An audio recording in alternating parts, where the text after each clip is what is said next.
Hello dear students, मेरा नाम है आशीष और मैं यहाँ आपके सामने आपको बताने जा रहा हूँ कि एसएससी एग्जामिनेशन में किस प्रकार से हम पूरे में से पूरे मार्क्स प्राप्त करें। देखिए, बहुत इंपॉर्टेंट बात है। हम बात 50 में से 50 की बात कर रहे हैं, हम बात 200 में से 200 की कर रहे हैं, हम यहाँ कट ऑफ मार्क्स की बात नहीं कर रहे हैं। सबसे पहले तो मैं आपको हार्दिक शुभकामनाएं देता हूं कि आप लोग सर्च करते हुए वीडियो यहां तक पहुंचे। बहुत बड़ी बात है कि आप लोग अपने भविष्य को लेकर इतना चिंतित हैं। आप चाहते हैं कि हमारे पूरे में से पूरे मार्क्स आए। आप चाहते हैं कि इंग्लिश का सेक्शन भी हमारा स्ट्रॉन्ग हो, उतना ही स्ट्रॉन्ग जितना कि आपका मैथमेटिक्स है, रीजनिंग है, जीके है। निश्चित रूप से मानिए, इस वीडियो को देखने के बाद आपको इतनी हेल्प मिलेगी कि आपको खुद को कॉन्फिडेंस हो जाएगा कि यस, इंग्लिश में भी मैं प्राप्त कर सकता हूं जो चाहता हूं वो। तो सबसे पहली बात, एसएससी की इंग्लिश की आप जब बात करते हैं तो दो स्टेटमेंट, दो पार्ट आपको देखने को मिलते हैं, प्री एंड मेंस। जैसा कि आप जानते हैं, प्री एग्जामिनेशन में 50 मार्क्स के क्वेश्चंस पूछे जाते हैं। कितने क्वेश्चंस? 25 क्वेश्चंस नए पैटर्न के अनुसार, मींस 25 क्वेश्चंस, और प्रत्येक क्वेश्चन कैरी करता है 2 marks, is equal to 50 marks. ठीक उसी प्रकार से जब आप प्री पास कर लेते हैं, जब मेंस की ओर आप एंटर करते हैं, तो मेंस में हमारे को 200 क्वेश्चंस मिलते हैं और प्रत्येक क्वेश्चन कैरी करता है 1 number, means 200 questions and 200 marks. हम बात कर रहे हैं कि 50 में से 50 कैसे प्राप्त करें, 200 में से 200 कैसे प्राप्त करें। क्या वो चीजें हैं, क्या वो बिंदु हैं जिन पर ध्यान देने की आवश्यकता है? किस तरीके से हम हमारे टारगेट को प्राप्त कर सकते हैं? क्या इंपॉर्टेंट चीजें हैं जो हमें निश्चित रूप से ड्रॉप करनी पड़ेंगी? क्या वो निश्चित चीजें हैं जो हमें अपनानी पड़ेगी आज से और अभी से? चलिए शुरू करते हैं। इंग्लिश, जब हम कॉम्पिटिटिव इंग्लिश की बात करते हैं, चाहे एसएससी हो या बैंक हो, तो हम पाते हैं कि इंग्लिश के 3 पार्ट्स हैं, जिनमें से एक पार्ट कॉम्प्रहेंशन होता है, एक पार्ट ग्रामर और एक पार्ट देखने को मिलता है वोकैबुलरी। जहां हम फुल मार्क्स की बात कर रहे हैं, इसका मतलब हम किसी भी सेगमेंट को हल्के में नहीं ले सकते, लाइटली नहीं ले सकते। किस चीज को हमें वेटेज कम देना है, किस चीज को हमें अधिक वेटेज देना है, अब यहां ये देखना इंपॉर्टेंट है। कॉम्प्रहेंशन, जो कि जनरली हिंदी मीडियम के स्टूडेंट्स को बहुत समस्याएं आती हैं। कॉम्प्रहेंशन तो हम सोल्व करने शुरू करते हैं तो हमें लगता है कि हमारे से नहीं हो पाएगा क्योंकि हम उस चीज के हैबिचुअल नहीं हैं। लेकिन क्या वास्तव में ऐसा है? क्या हम वास्तव में नहीं कर पाएंगे? Believe you me, we will definitely do it, but how? We will have to make a habit, like reading novels, like reading newspaper,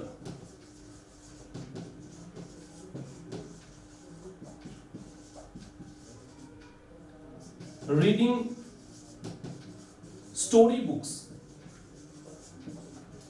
These things will definitely help you. किस तरह से? देखिए, जब आप ये चीजें पढ़ते हैं तो हमारे समझ शक्ति, हमारी क्षमता समझने की बढ़ जाती है और धीरे धीरे हम उन चीजों को समझना शुरू कर देते हैं बिना ट्रांसलेशन के, जो हमारे लिए आज तक मुश्किल होता आया है।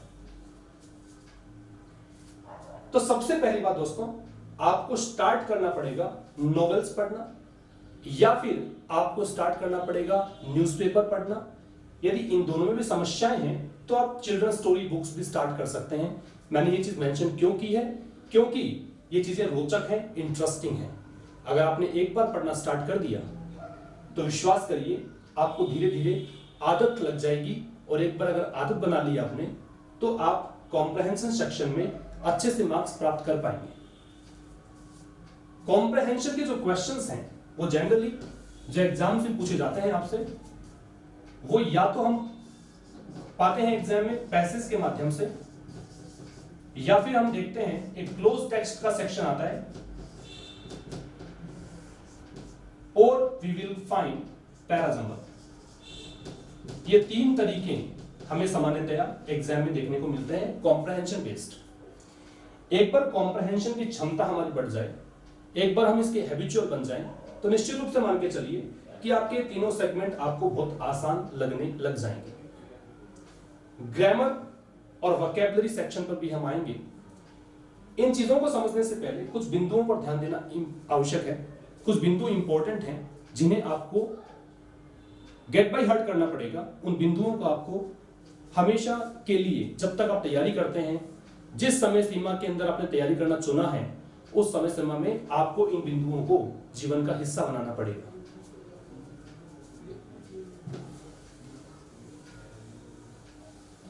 तो देखिए, हम ऐसा क्या करें कि हमारे फुल मार्क्स प्राप्त हो। मैंने एक छोटा सा सेगमेंट एग्जाम्पल के तौर पे लिया था कॉम्प्रहेंशन, जिसमें मैंने बताया कि आप अगर एक बार हैबिट बना लेते हैं तो निश्चित रूप से आप कॉम्प्रहेंशन में अच्छे मार्क्स प्राप्त कर सकते हैं। जो सेक्शन आज तक बोरिंग होता आया है वही रोचक बनना शुरू हो जाएगा। एक बार रोचकता बढ़ गई तो आप विश्वास करिए आप इसके आदी हो जाएंगे। एक बार आदी हो गए तो आपके नंबर आने शुरू हो जाएंगे। लेकिन जब हम फुल मार्क्स की बात करते हैं तो कुछ पॉइंट्स पर ध्यान देना आवश्यक है। सबसे पहला, आप एक अच्छे इंस्टीट्यूशन का चुनाव करें। एक अच्छे इंस्टीट्यूशन का चुनाव क्यों? क्योंकि एक अच्छे गाइडेंस में अगर जो तैयारी कर सकते हैं वो आप अकेले सेल्फ स्टडी में संभवतया ना कर पाए। एक अच्छे संस्थान से, एक अच्छे गाइडेंस से आपको एक बार पूरा सिलेबस क्लियर हो जाएगा कि किस तरह के क्वेश्चंस एग्जाम में आते हैं, कैसे हमें अटेम्प्ट करना है, कौन से क्वेश्चन में कितना समय हमें लगाना है। इसके बाद में जब हम ये जान लेते हैं कि हमारा सिलेबस ये है, जब हम जान लेते हैं कि इस तरह के क्वेश्चंस एग्जाम में पूछे जा चुके हैं, इस तरह के क्वेश्चंस आगामी एग्जाम्स में पूछे जा सकते हैं, तब हमारे को एक रफ आइडिया हो जाता है कि हाँ, हम तैयारी किस चीज की कर रहे हैं। तो इसके लिए एक अच्छे संस्थान का चुनाव करें। जो सबसे पहला पॉइंट मैंने मेंशन किया, a good institution. Number 2, generally विद्यार्थी उन किताबों को पढ़ना शुरू कर देता है जो अप्रासंगिक है, जो अनर्गल है, जो इररेलेवेंट है। इररेलेवेंट इस सेंस में नहीं कि वो इंग्लिश की किताबें नहीं पढ़ रहा है, इररेलेवेंट इस सेंस में कि जो किताबें पढ़ रहे हैं क्या वास्तव में वो हेल्पफुल है, क्या उनसे क्वेश्चंस आते हैं, क्या हम उसी दिशा में आगे बढ़ रहे हैं जो हमारा उद्देश्य है। इनको ध्यान में रखते हुए हमें एक किताब आपके टीचर से डिस्कस करिए, आपके संस्थान में जो टीचर इंग्लिश पढ़ाता है आपसे उससे डिस्कस करिए, अपने फ्रेंड से डिस्कस करिए, जिन स्टूडेंट्स का नंबर आ चुका है उनसे डिस्कशन करिए, और उस किताब का नाम जानिए जो किताब आपको हेल्प करे। और मैं कहना चाहूंगा आई मस्ट से कि किताब नहीं, आप पेपर सेट सोल्व करना शुरू करें, क्योंकि एक अच्छे पेपर सेट से आपका स्कोर बढ़ेगा, आपको एक हैबिट आएगी कि किस तरह से मुझे क्वेश्चंस को सोल्व करना है। पेपर सेट सोल्व कैसे करना है मैं वीडियो के आगे वाले हिस्से में चर्चा करूंगा इस बात पे, लेकिन आप इन पॉइंट्स को देखिए। एक अच्छे संस्थान का चुनाव करें। नंबर 2 पे एक अच्छे पेपर सेट का चुनाव करें। नंबर 3, रेगुलर स्टडी करें। Very important thing to consider, regular study करें। क्योंकि हम क्या करते हैं, जनरली विद्यार्थी तैयारी करने के लिए मानस बनाता है, उसके बाद एक पथभ्रमित होकर या फिर किसी अन्य आकर्षण में लगकर वो तैयारी करना बंद कर देता है। कुछ दिन हम पढ़ाई करते हैं, 4 घंटे 5 घंटे पढ़ते हैं, कई समय ऐसा निकल कर आता है कि हम तैयारी नहीं भी करते हैं। ऐसा नहीं होना चाहिए, बिल्कुल नहीं होना चाहिए। रेगुलर स्टडी करनी है। रेगुलर स्टडी करने से ही आपको जो वांछित परिणाम है, जो आपने सोच रखा है, जिसके लिए आप ये वीडियो देख रहे हैं, वो आप प्राप्त कर पाएंगे। सो रेगुलर स्टडी जो तीसरा पॉइंट इंपॉर्टेंट है। नंबर 4, आपको अप टू डेट रहना है। आपको टिल डेट जो भी क्लास में पढ़ाया जाए, जहां भी आप पढ़ते हैं, वो आपको तैयार रखना है। आपको वहां तक तैयार रखने से एक कॉन्फिडेंस जनरेट होगा। आपको लगेगा कि हाँ, मैं अब कुछ कर पा रहा हूं, मेरा स्कोर धीरे धीरे बढ़ रहा है। देखिए, लंबा प्रोसेस है। यदि आप सोचते हैं कि 3 मंथ्स में, 4 मंथ्स में, 5 मंथ्स में, 6 मंथ्स में मैं कुछ कर पाऊंगा। माफी चाहूंगा सर, माफी चाहूंगा दोस्तों, बिल्कुल ऐसा नहीं होने वाला है। एसएससी एग्जाम को फाइट करने के लिए मेरा मानना है कि तकरीबन 6 मंथ्स से 18 मंथ्स का टाइम आपको लगने वाला है, जिसमें हम जिस सेक्शन की हम बात कर रहे हैं, जिसमें हम जो इंग्लिश की बात कर रहे हैं, उसमें भी पर्याप्त रूप से पूरे मार्क्स प्राप्त करने के लिए इतने समय से इतने समय तक का स्टडी रूटीन आपका होना ही चाहिए। तभी आपका एक अच्छा स्कोर आ पाएगा, तभी आप पूरे मार्क्स प्राप्त कर पाओगे, तभी आप बारीकियां जान पाओगे, तभी आप ग्रामर की बारीकियां, वोकैबुलरी की बारीकियां और कॉम्प्रहेंशन की बारीकियां जान पाएंगे। तो अब इन 4 चीजों को फिर से मैं रिपीट कर देता हूं, बहुत ही महत्वपूर्ण है। सबसे पहला काम, आपको एक अच्छे संस्थान का चुनाव करना है, क्योंकि एक अच्छा संस्थान का चुनाव करने से आप अपनी आधी यात्रा तय कर चुके होंगे। एक अच्छा संस्थान, एक अच्छी फैकल्टी आपको निश्चित रूप से ये बता देगी, आपको एक गाइडेंस मिलेगा, उस पद पर अग्रसर हो जाएंगे जो हमें फुल मार्क्स दिलाने में सहायक होंगे। एक अच्छा संस्थान आपको उस हैबिट में ढाल देगा जो कि अत्यावश्यक है।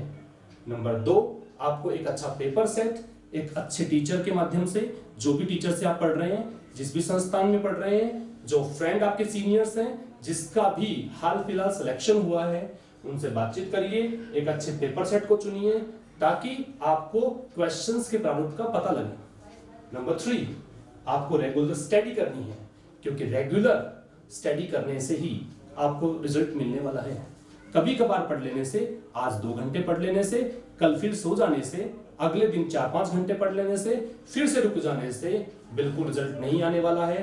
क्योंकि आपने सुना होगा, slow and steady wins the race. जो धीमा चलता है, रेगुलर चलता है, निश्चित रूप से परिणाम उसी के फेवर में आता है। नंबर 4, आपको अप टू डेट रहना है।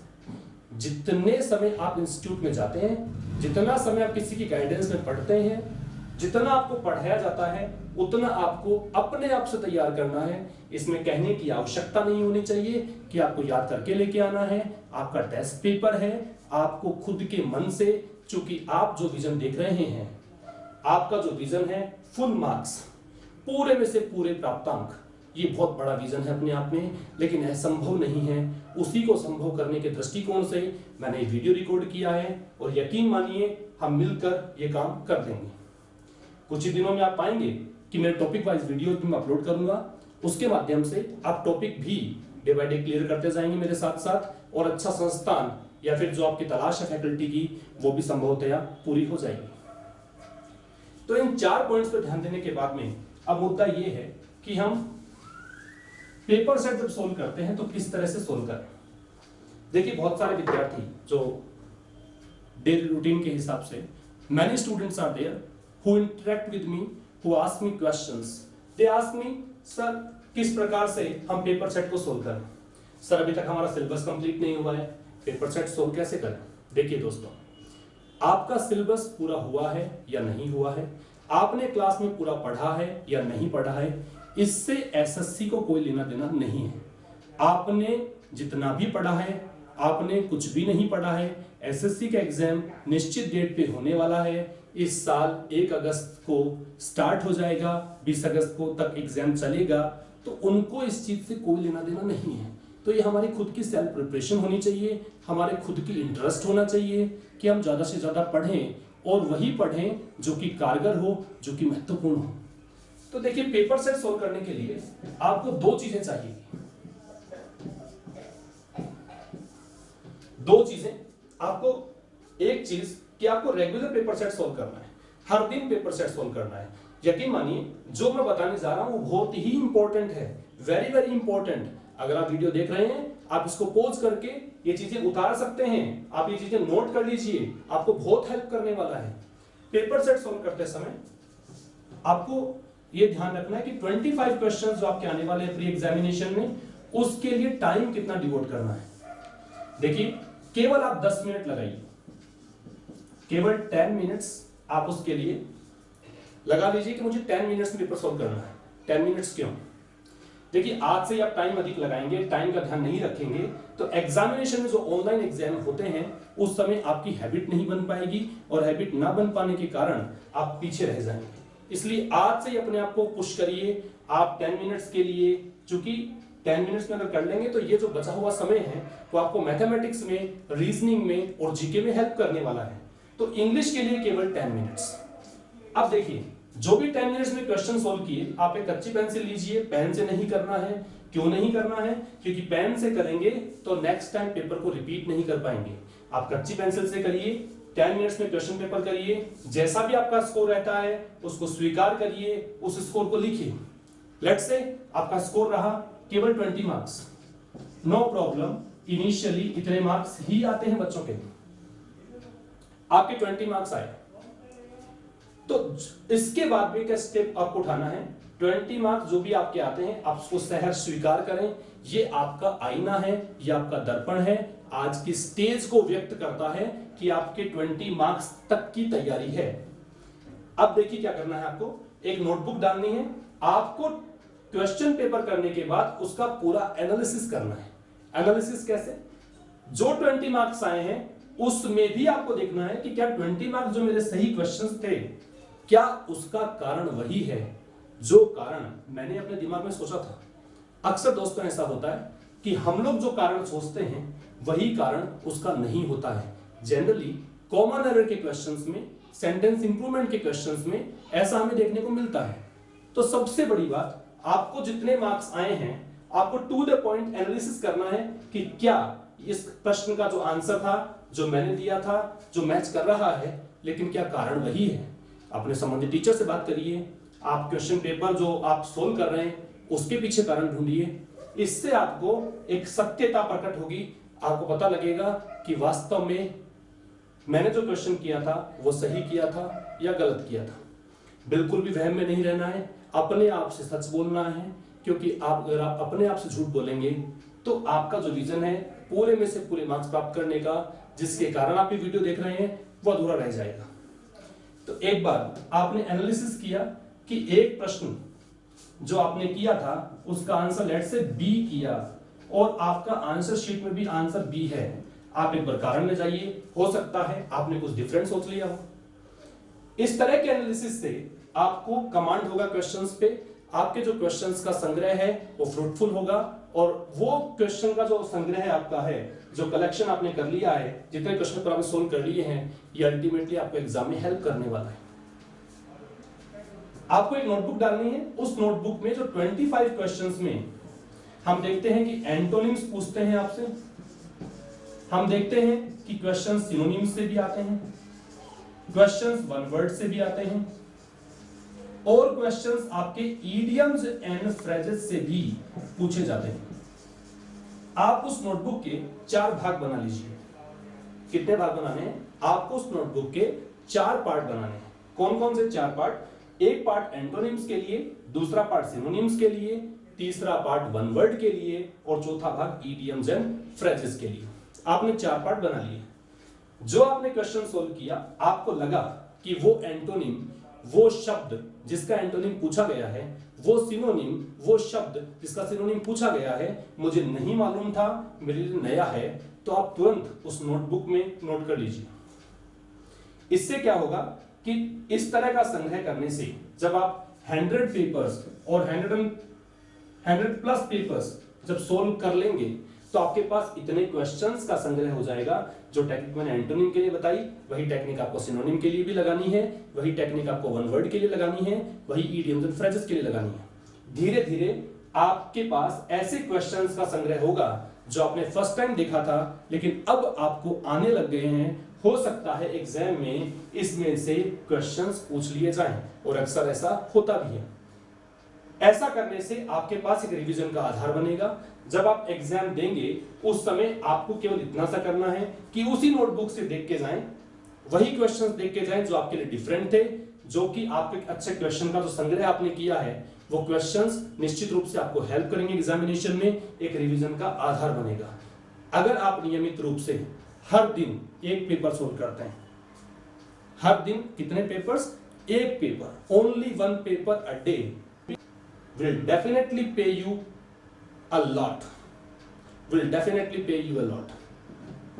कैसे, मैंने आपको एक्सप्लेन किया है। बहुत से बच्चों की समस्याएं आती है कि सर वोकैबुलरी कैसे याद करें। मैं दूसरे पार्ट में आ रहा हूं। बहुत से बच्चों की समस्याएं हैं कि वोकैबुलरी कैसे प्राप्त करें, कैसे याद करें। बहुत से विद्यार्थी, हजारों विद्यार्थी प्रश्न पूछते हैं कि सर ऐसा कोई तरीका कि वोकैब याद कर लें और हमारे जिंदगी भर वो याद रहे। क्या ऐसा कोई तरीका है कि हम वोकैब को जल्दी से याद कर सकते हैं? हम कोई ऐसी टेक्निक आपके पास हो कि जिससे हमें ज्यादा हार्डवर्क ना करना पड़े, वोकैब याद हो जाए? तो देखिए दोस्तों, वोकैबुलरी हो या और कोई सेक्शन हो, जहां हार्डवर्क का विकल्प आप पूछते हैं, जहां आप मेहनत का विकल्प चुनते हैं, वहां आप गलती कर बैठते हैं।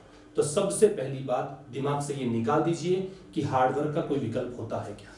कोई हार्डवर्क का विकल्प नहीं हो सकता, क्योंकि हार्डवर्क इज द ओनली की टू सक्सेस। आपको हार्डवर्क करना ही पड़ेगा, हार्डवर्क के अलावा आपके पास कोई चारा नहीं है। लेकिन आप कुछ टेक्निक्स यूज कर सकते हैं, उन टेक्निक्स को भी आपको इंप्लीमेंट करना पड़ेगा। देखिए, वोकैब एक ऐसा पार्ट है जिससे आपके 3 सेक्शंस, एंटोनिम का पार्ट, सिनोनिम का पार्ट और वन वर्ड का पार्ट पूरे तरीके से क्लियर हो जाएगा। वोकैबुलरी के माध्यम से, रिपीट कर देता हूं, वोकैबुलरी के माध्यम से हमारे 3 सेक्शन, एंटोनिम्स, सिनोनिम्स और वन वर्ड एकदम से क्लियर हो जाएंगे। तो ऐसा क्या करें कि हमारी वोकैबुलरी लंबे समय तक याद रहे? देखिए, ऐसा करने के लिए आप एक सहायता ले सकते हैं। आप एक पेज के 4 पार्ट कर लीजिए, किसी भी पेज के 4 पार्ट कर लीजिए। जो भी आपने 10 वर्ड, 15 वर्ड, देखिए रूटीन बनाना पड़ेगा, आपको जीवन का पार्ट बनाना पड़ेगा। हर दिन आपको 10, 20, 30 जितनी भी आपको क्षमता लगती है उतने वर्ड्स लर्न करने पड़ेंगे। तो उसके लिए आप एक पेज पर सामने की तरफ जितने वर्ड्स याद करना चाहते हैं उतने वर्ड्स को लिखें। उसके बिल्कुल बैक साइड पे आप उन वर्ड्स का मीनिंग लिखें। क्या लिखें? फ्रंट साइड पे आप लिखें उन वर्ड्स को जो आपने याद किए हैं। पीछे की साइड पे आपको लिखना है उनके मीनिंग्स। बहुत सिंपल है। आप उस पेज को पर्टिकुलर डे के लिए अपनी पॉकेट में रखिए, अपने पर्स में रखिए, अपने नोटबुक के पेजेस के बीच में रखिए, लेकिन उस जगह पे रखिए जहां हम आसानी से उसको कैरी कर सकते हैं। क्यों? जहां भी हमें समय मिलेगा, जहां कहीं भी हम फ्री बैठे होंगे, उस पेज को निकाल सकते हैं, मेमोराइज कर सकते हैं, दिमाग पर स्ट्रेस डाल सकते हैं कि क्या वो मुझे वर्ड याद है। ऐसा करने से, रूटीन में ऐसा करने से, मैं फिर से स्ट्रेस डाल रहा हूं, एम्फसाइज कर रहा हूं इस बात को कि रूटीन में याद करने से ही आपके वर्ड्स लंबे समय तक याद रहते हैं। क्योंकि देखिए, ब्रेन का एक सिद्धांत है कि कोई भी चीज हमने याद की, अगर आपने उस चीज को 24 आवर्स में रिवाइज नहीं किया तो वो चीजें दिमाग से निकलना शुरू हो जाती हैं। आपके साथ भी ऐसा है, मेरे साथ भी ऐसा है, जितने लोग तैयारी करते हैं सबके साथ ऐसा है। अगर 24 आवर्स में आपने रिवाइज नहीं की तो आपको याद नहीं रहेगा। तो जो भी आपने क्लास में सीखा है, जो भी आपने किसी वीडियो के माध्यम से सीखा है, उसको 24 आवर्स में रिपीट करें, रिवाइज करें। 24 आवर्स के बाद आपको क्या करना है, वही word 72 hours means with in 3 days आपको फिर से रिपीट करने पड़ेंगे। मैं ब्रेन के सिद्धांत की बात कर रहा हूं, जिसपे ब्रेन काम करता है। 3 डेज में आपको फिर से वो वर्ड्स रिपीट करने पड़ेंगे। उसके बाद आपको 7 डेज, आपको एक वीक में फिर से आपको याद करने पड़ेंगे। उसके बाद महीने में एक बार फिर से आपको वर्ड याद करने पड़ेंगे। मींस एक वर्ड को अगर आप 4 बार लेके जाते हैं, अगर एक वर्ड को आप 4 बार देखते हैं, तो निश्चित रूप से वो आपकी परमानेंट मेमोरी में स्टोर हो जाएगा। और सबसे रोचक तरीका जो सामान्यतया टीचर्स अपने स्टूडेंट्स को बताते हैं कि सेंटेंस में यूज करना सीखिए, बहुत ही कारगर है, बहुत ही कारगर है। मैं खुद एग्री करता हूं इस बात से कि आप अगर सेंटेंस में यूज करना जान जाएंगे तो निश्चित रूप से वोकैबुलरी का संग्रह आपका अच्छा हो जाएगा और उस वोकैबुलरी की हेल्प से आप अच्छे मार्क्स प्राप्त कर पाएंगे। लेकिन मैं आपको और भी नया तरीका बता रहा हूं, एकदम नया तरीका बता रहा हूं। उसके लिए आपको फ्लैशबैक में जाकर 3 इडियट्स के आमिर खान को याद करना पड़ेगा। क्या आपने देखी है 3 इडियट्स? 3 इडियट्स के आमिर खान को याद करिए। क्या किया था आमिर खान ने?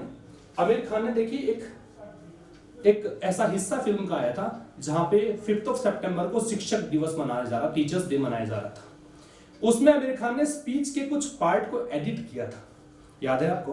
कुछ वर्ड्स, चमत्कार, धन, याद आया?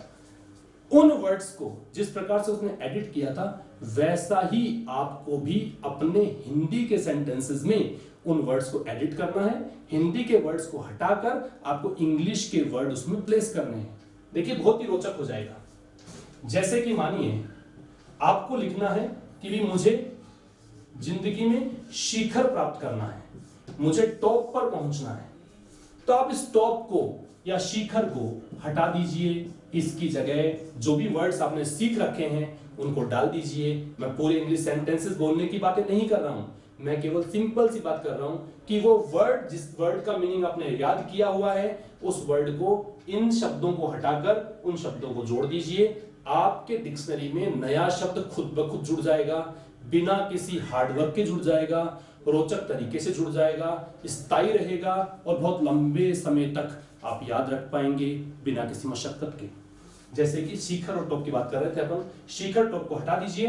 इसकी जगह जो भी वर्ड्स आपने सीखे हैं, जैसे कि अपोजी एक वर्ड होता है, जैसे कि एक्मे एक शब्द होता है, एक पिनेकल वर्ड होता है, एक जेनिथ होता है। जिस भी वर्ड को आपको याद करना हो उन शब्दों को इन शब्दों के स्थान पर रख दीजिए।